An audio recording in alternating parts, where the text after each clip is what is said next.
La guerre au Moyen-Orient, la situation sociopolitique prend déjà une autre tournure.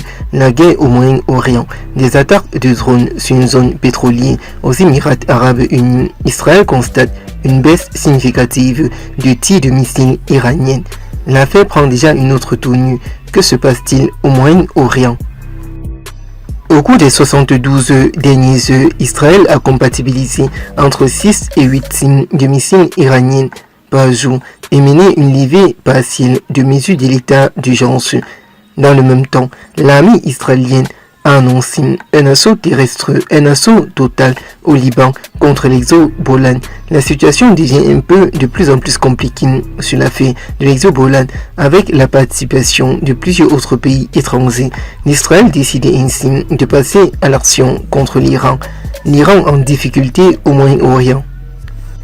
Des frappes israéliennes ont tué 4 personnes, dont 2 enfants, dans le sud du Liban.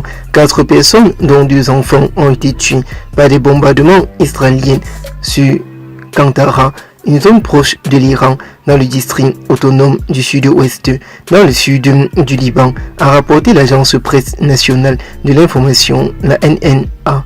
Citant le centre des opérations d'urgence sanitaire relevant du ministère de la Santé libanais, la situation devient compliquée au Moyen-Orient. La guerre continue, mais la Russie de Vladimir Poutine ne se mêle pas de cette guerre.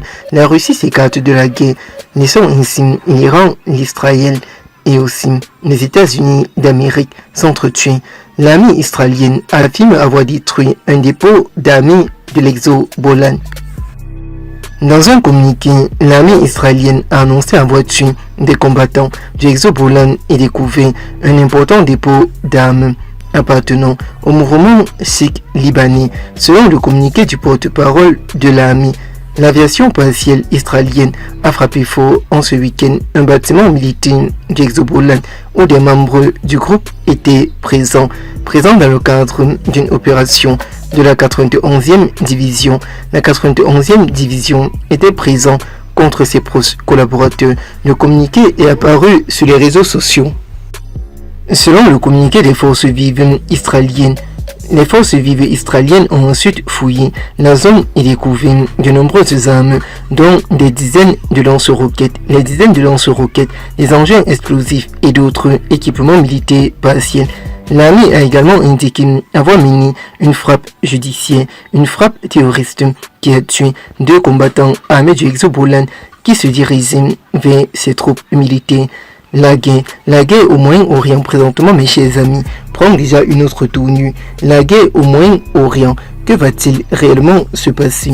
D'autant plus que plusieurs pays dans le monde entier s'inquiètent pour la situation qui se déroule présentement au Moyen-Orient.